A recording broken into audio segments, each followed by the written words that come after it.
Good morning and good afternoon. Welcome to another episode of Before Coffee.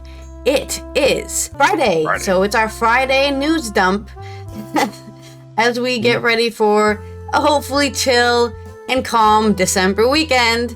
Let's go into our news stories. Today on Before Coffee, EU greenlights accession talks with Ukraine. Orban vetoes 50 billion euro aid package. And James Comer, we talk about him. Just how many abortions has he paid for, and when did he stop beating up his girlfriend? Will Paris residents be forced to stay home during the 2024 Summer Olympics? And we have a winter storm warning in the United States, and we talk about Guiana and Venezuela's border dispute. Mickey Mouse becomes available for public use in 2024. With some major caveats. The stories and more, which is National Ugly Christmas Sweater Day, December 15th, 2023, on Before Coffee.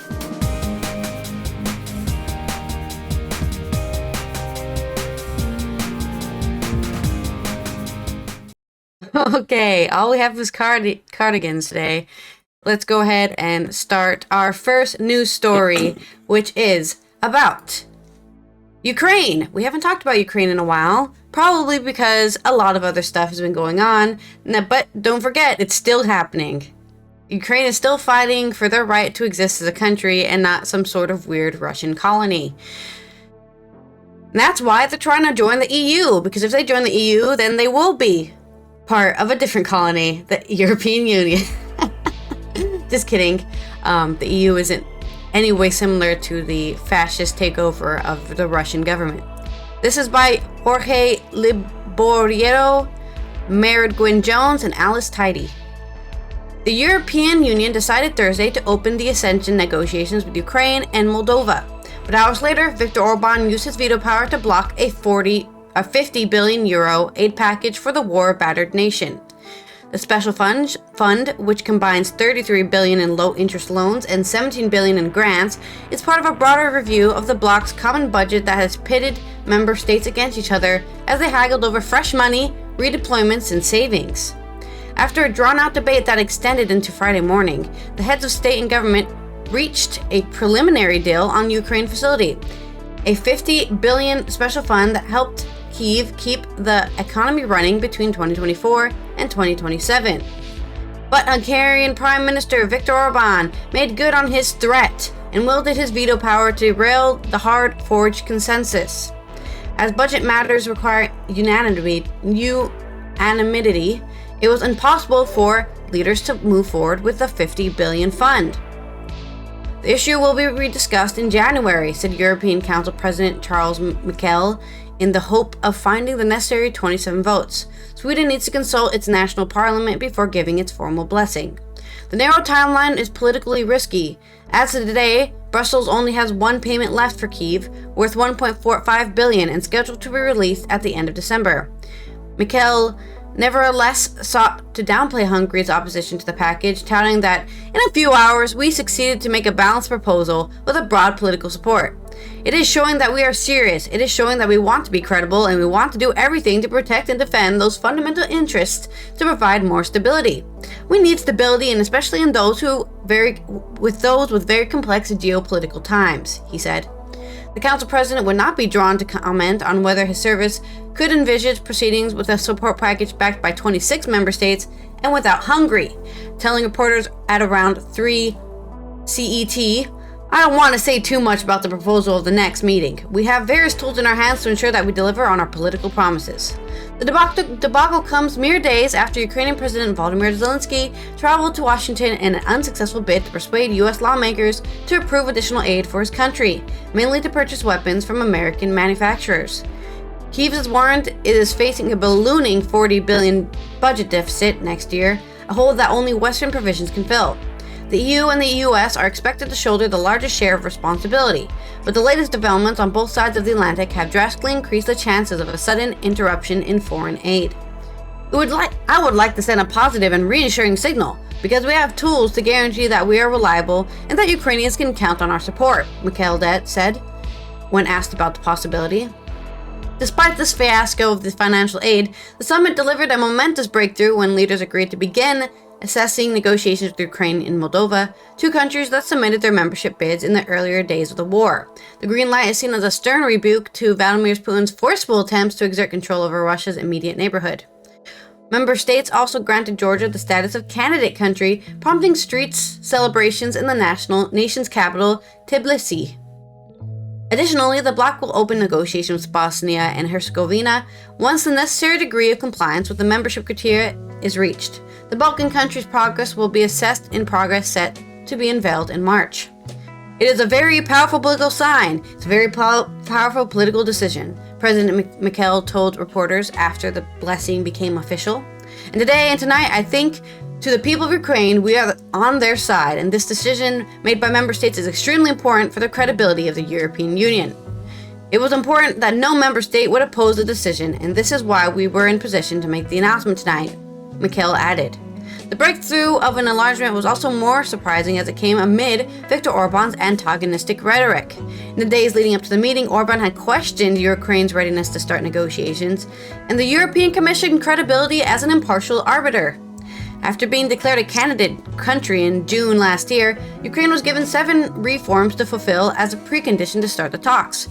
Brussels said the country has fully completed 4 out of the 7 reforms, with work underway in the fields of anti-corruption, de-oligarchization, and the rights of minorities. This progress is estimated as well over 90% was declared enough to allow Kyiv into the next phase, something that Budapest has vehemently challenged. Well, I mean, I think Hungary should be freaking kicked out because they are not following human rights conditions. But whatever. Once you enter, you can't get kicked out. I guess you have to leave on your own accord. What do they got that everybody needs? I have no idea. In a short video posted on Twitter right after the decision was taken, Orban doubled down on his opposition, but admitted having abstained. It was later revealed that German Chancellor Olaf Scholz suggested that Hungarian premier leave the room. Hungary's position is clear. Ukraine is not prepared to start negotiations on EU membership. It is completely senseless, irrational, incorrect decision to start negotiations with Ukraine under these circumstances, and Hungary will not change its position, Orban said. On the other hand, 26 other countries insisted that the decision be made. Therefore, Hungary decided that if 26 decide to do so, they should go their own way. Hungary does not want to share in this bad decision. And for this reason, Hungary did not participate in the decision today.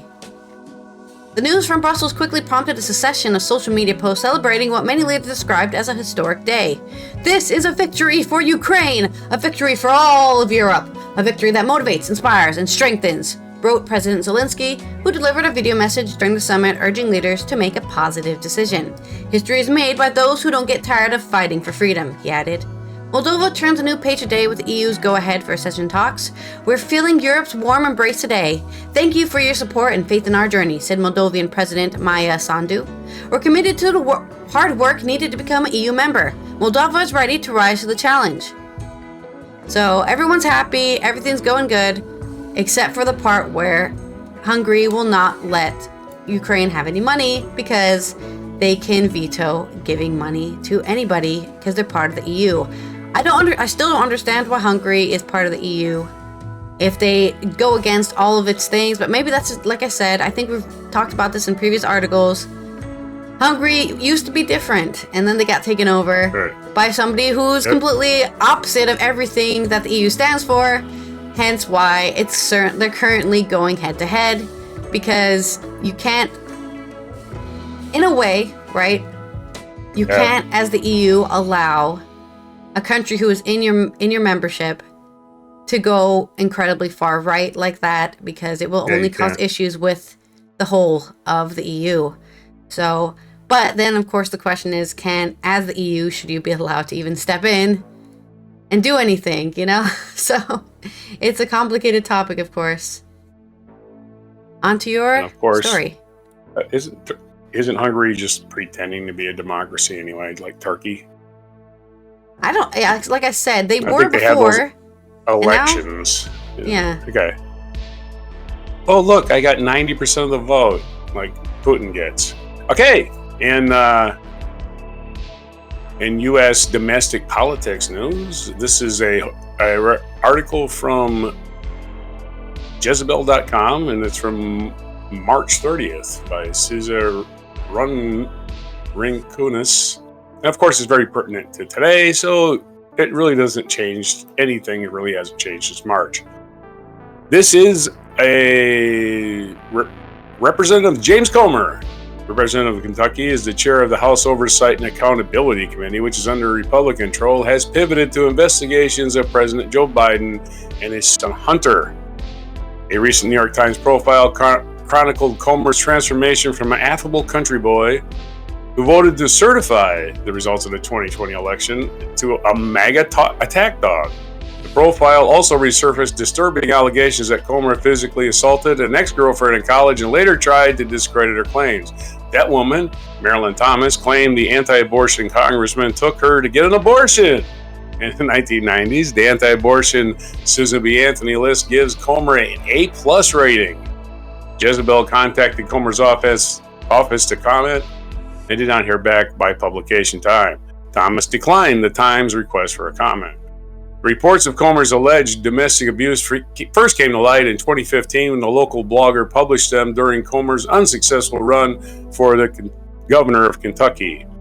In March 2015, as the blog circulated and reporters hounded her, Thomas sent a letter to the Louisville Courier-Journal reporter in which she said she was upset about people online calling her a liar and an opportunist.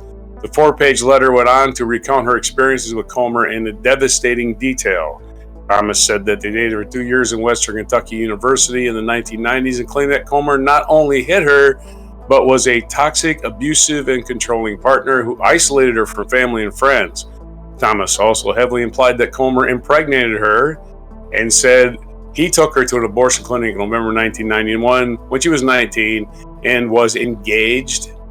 When she listed his real name as the person escorting her home, Thomas said she kept documentation of the abortion given to her by the clinic. The Courier-Journal published a story quoting her letter 2 weeks before the 2015 Republican gubernatorial primary. Thomas told the reporter that the abortion documents were in a secret deposit box in Kentucky and that she couldn't immediately access.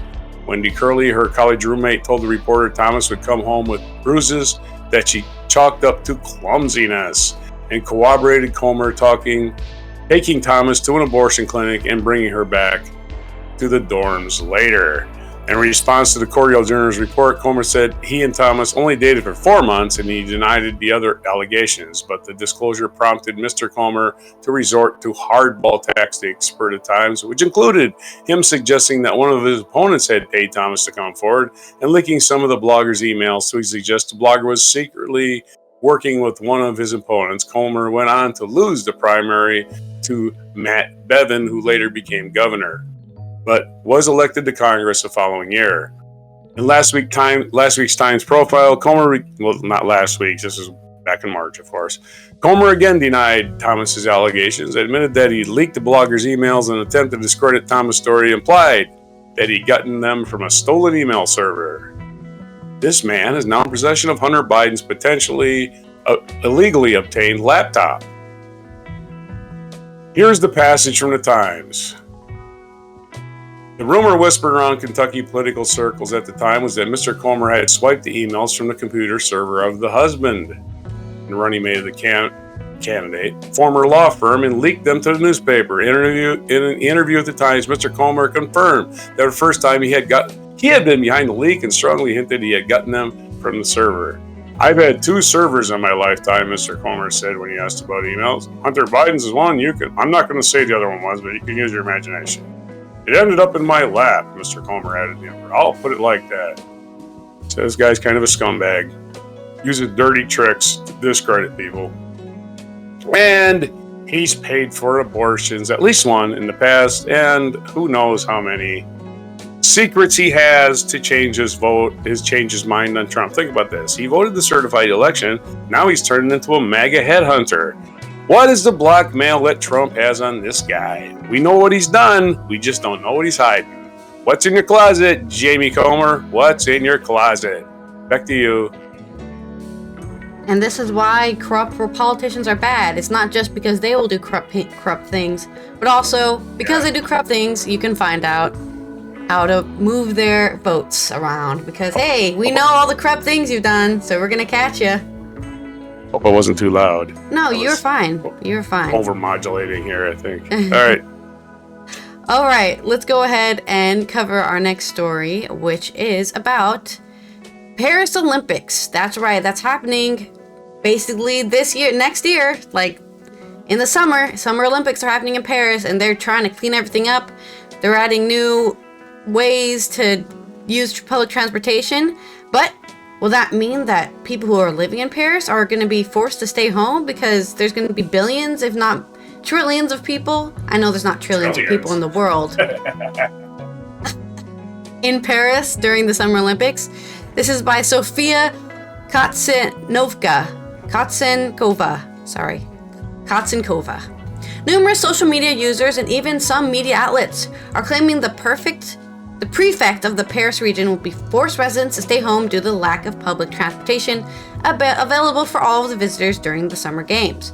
Multiple media outlets and social media accounts have been claiming authorities in the Paris region are considering implementing a lockdown of the city's residents during the Summer Games in 2024. Why? According to Post, the region's public transport system may not be ready to welcome so many visitors at once.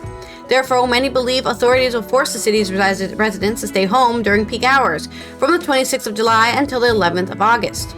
It is hard to believe that the organization of a sporting event would be enough to justify such restrictions on the freedom of movement.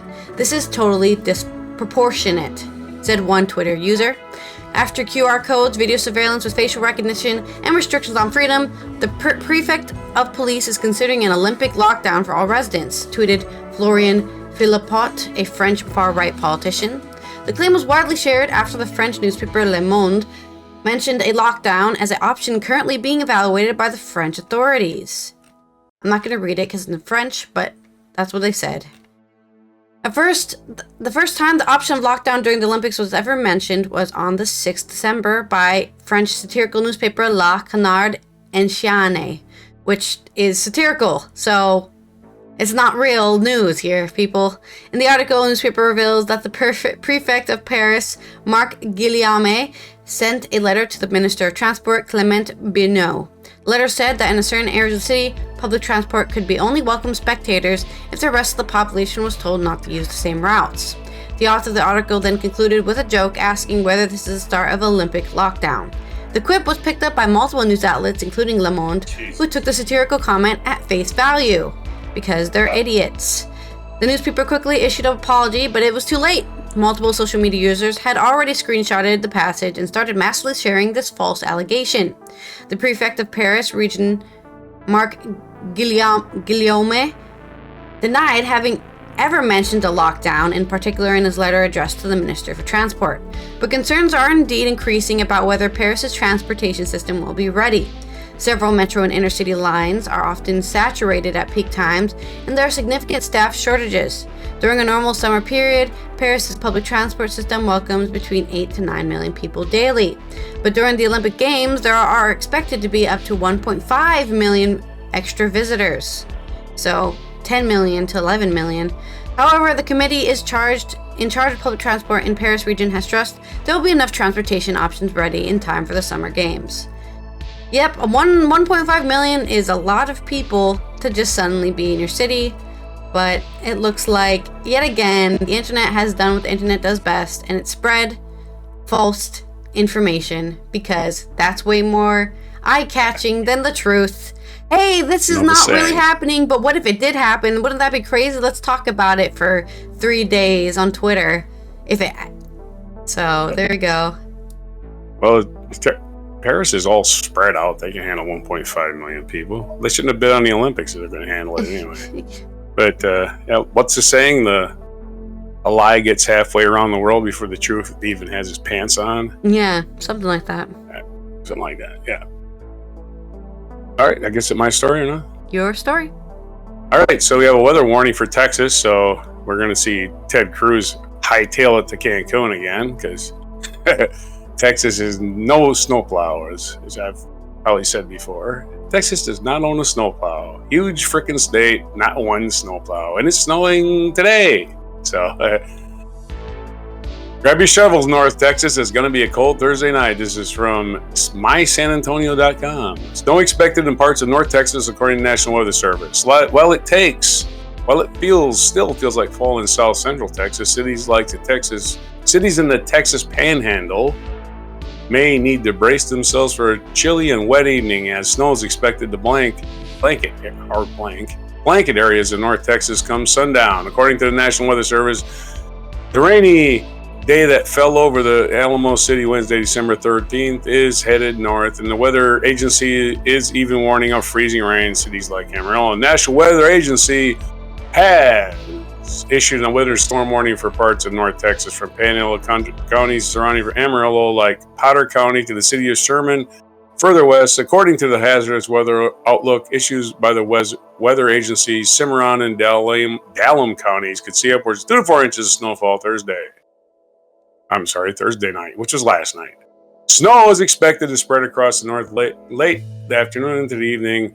Total liquid precipitation may reach 1 inch or more across the central and eastern Oklahoma Panhandle and sand the northeast Texas Panhandle. Sand? Okay. A winter weather advisory also in effect for Sherman and Hatley counties. National Weather Service warning of snow accumulation between 1 and 2 inches. Of course, 1 and 2 inches is a horrible event in Texas. Of course, in Wisconsin, we just call that a dusting. In other world news, this is in South America, and this is from Reuters. Kiana Wilberg, Vivian Sequeira, and Julia Symes Cobb. Guiana, Venezuela agree not to use force to escalate tensions in Essequibo dispute. Essequibo. Okay, let me scroll down. St. Vincent. Guyana and this is I was just reading the byline. Guyana and Venezuela on Thursday agreed to avoid any use of force and not to escalate tensions in their long-running dispute over the oil-rich Essequibo area after the meeting between their heads of state in St. Vincent and the Grenadines. The 160,000 square kilometer or 62,000 square mile region is generally recognized as part of Guyana, but in recent years, Venezuela has revived its claim to the territory into offshore areas after major oil and gas discoveries. The two countries said in the joint statement that they will not threaten or use force against one another in any circumstances and will refrain, whether by words or deeds, from escalating any conflict or disagreement. Tensions rose sharply this month after voters in Venezuela referendum to back a move to make Essequibo area a new Venezuelan state and rejected the jurisdiction of the International Court of Justice, which is hearing the case on the border dispute. They were further inflamed after Venezuelan President Nicolas Maduro said last week he would authorize oil exploration in the Essequibo region.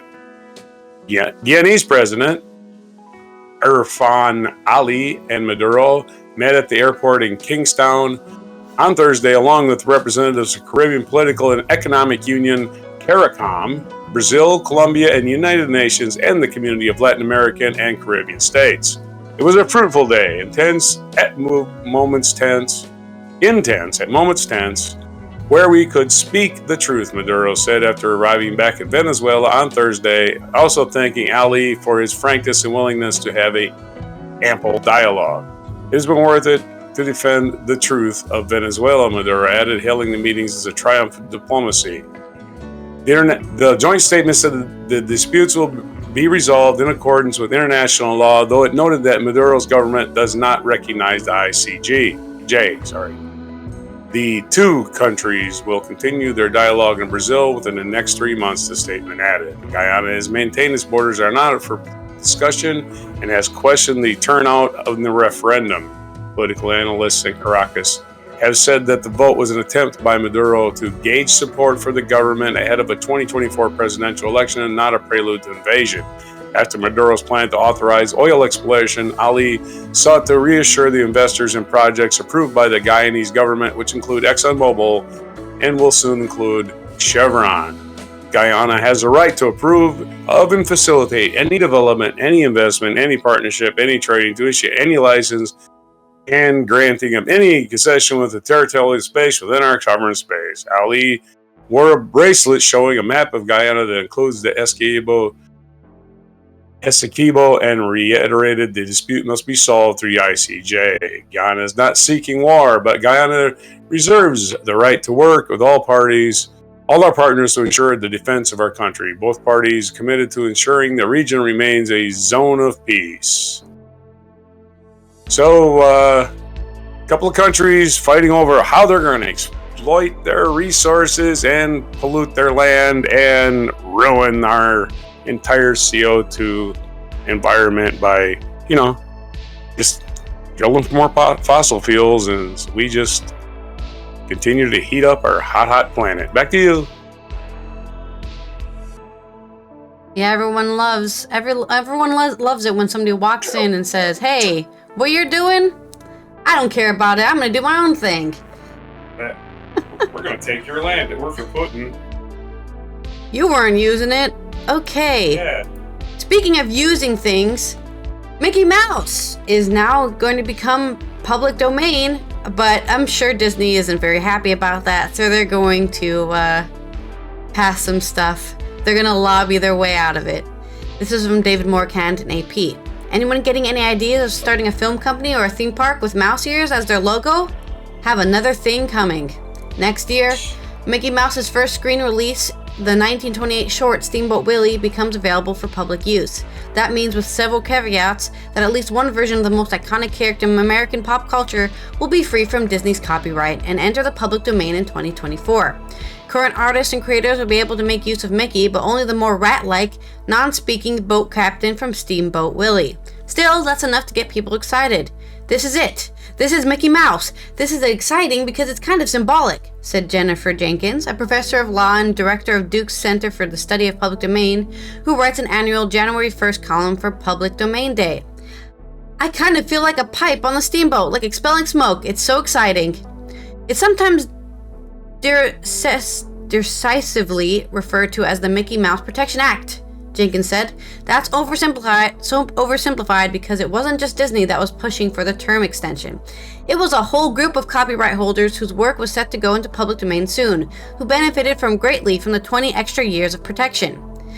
Not every feature or personality trait a character displays is necessarily copyrightable. However, the court could be busy in coming years determining what's inside and out Disney's ownership. U.S. law allows a copyright to be held for 95 years, after Congress expanded it several times during Mickey's life. We will, of course, continue to protect our rights in the more modern versions of Mickey Mouse and other works that remain subject to copyright, said Disney in a statement. Indeed, Disney will separately hold a trademark on Mickey as a corporate mascot and brand identifier. The law forbids using the character deceptively to fool consumers into thinking a product is from the original creator.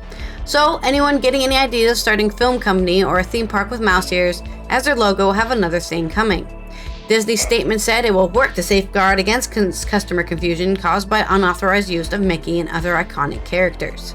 Steamboat Willie, directed by Walt Disney and his partner Ub Works, and among the first cartoons to have sound synced with its visuals, was actually the third cartoon featuring Mickey and Minnie than man-made, for the first to be released. It features a more menacing Mickey captaining a boat and making musical instruments out of other animals. In a clip from it used in the introduction to Disney's animated film in recent years, Mickey whistles the 1910 tune Steamboat Bill. The song inspired the title of the Buster Keaton film Steamboat Bill Jr., released just a few months before Steamboat Willie, which in turn may have been inspired by the title of the Disney short. The copyright wasn't renewed on the Keaton film, and it's been in the public domain since 1956. Another famous animal sidekick, Tigger, will join his friends Winnie the Pooh in the public domain as the book in which the bouncing tiger first appeared, The House of Pooh Corner, turns 96. Pooh, probably the most celebrated prior character to become public property, took on the status 2 years ago when A.A. Milne's original Winnie the Pooh entered the public domain, resulting in some truly novel uses, including this year's horror film Winnie the Pooh Blood and Honey. Yeah, I saw that and I was like, did Winnie the Pooh enter public domain? Because there's no way somebody would let this happen. Winnie the Pooh murdering people. Young Mickey could get the same treatment, and considering how gouge your eyes out terrible Blood and Honey was, that's scary in and of itself.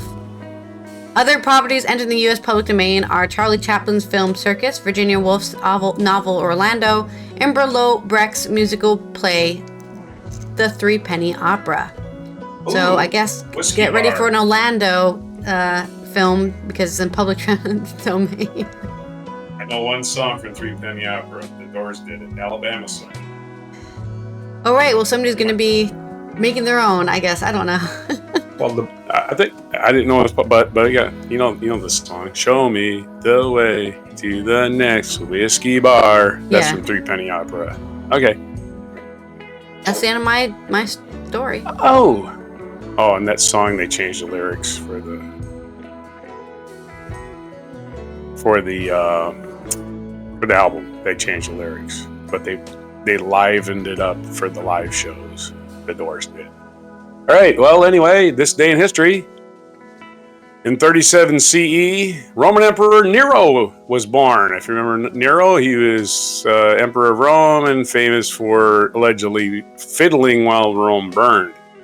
1791, we jump way ahead in history. The first 10 amendments to the Constitution, the Bill of Rights, which is a collection of mutually reinforcing guarantees of individual rights, were adopted as a single unit.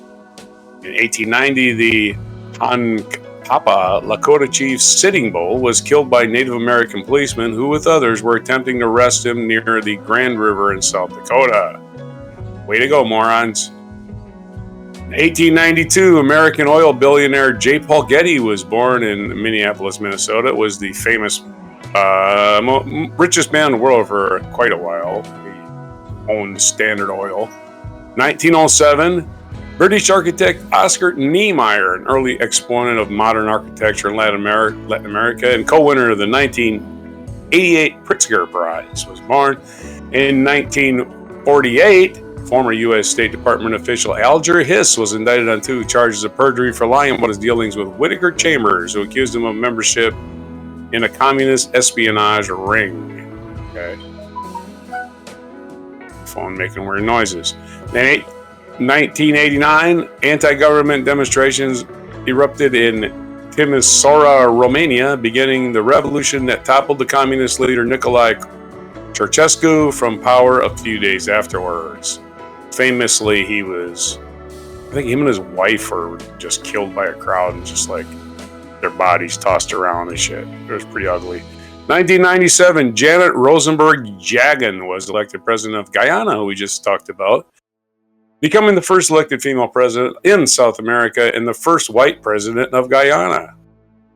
1997, the U.S. Department of Defense ordered that all Americans in its service be inoculated against anthrax, a potential weapon of biological warfare. Which, again, I don't know if they even tested that vaccine. They just started giving it to military people. 2001, the Leaning Tower of Pisa reopened in Pisa, Italy, after more than 10 years of work to stabilize the structure. Isn't that thing falling down again? 2011, on this day, the Iraq War officially ended as the United States formally declared that its mission in the country was over. Mission accomplished banner, which had by then been about 4 years old, or about 7 or 8 years old, finally meant something. On this day, a featured event, the premiere of Gone with the Wind, starring Vivian Leigh and Clark Gable. The film Gone with the Wind, a romantic tale of American South during the Civil War, adapted from the 1936 novel by Margaret Mitchell, premiered this day in Atlanta, Georgia, in 1939, to commemorate Atlanta being burned to the ground, I guess. That's it. So that happened in the Civil War to Atlanta. Okay. Feature biography, Harold Abrahams. British athlete who was born on December 15th, 1899 in Bedford, England, and died January 14th, 1978. Not sure what he did, but there's a picture of him here, and sure enough, there he is wearing a track uniform. 1832 is the birthdays of Gustave Eiffel, which the Eiffel Tower that's his deal. 1852, Henri Becquerel, French physicist, was born. We already covered J. Paul Getty and Oscar Niemeyer. 1923, 100-year birthday of Freeman Dyson, American physicist. So what day is it today? Friday, so it's a busy day. People want to jump on Friday and have their particular little special interest noticed. It's the Bill of Rights Day. That's a special interest to all of us. It's also Cat Herders Day. So if you ever tried to herd cats, there's an analogy for everything that's difficult in life. You say, this is just like herding cats. National Underdog Day, which is like Cat Day. You can herd underdogs. I'm pretty sure you can herd them. It's National Cupcake Day. It's International Tea Day. And it's National Wear Your Pearls Day. I don't have any pearls. And I don't have a National Ugly Sweater Day sweater either. So I'm just going to break out my cardigan and, I don't know, throw some paint on it. That'll make it ugly, right? And that's it. Back to you. That's it for the days for Before Coffee, December 15th, 2023. All right, this has been Allison here from the Netherlands. If only I had some pearls to string, and then I could wear them today proudly on Pearl Day. Here, wear your pearls day. We will see you sweater. Yeah, I'm always wearing sweaters. It's cold. We'll see you next week. Ugly sweater. Christmas sweater. Yeah, okay. Ugly Christmas sweater, like you've seen. Well, ugliness is in the eye of the beholder, as they say. Right. And we will see you next week on Monday to go over what's gone over on the weekend. Have a safe one out there. The chair declares the House in recess, subject to the call of the chair.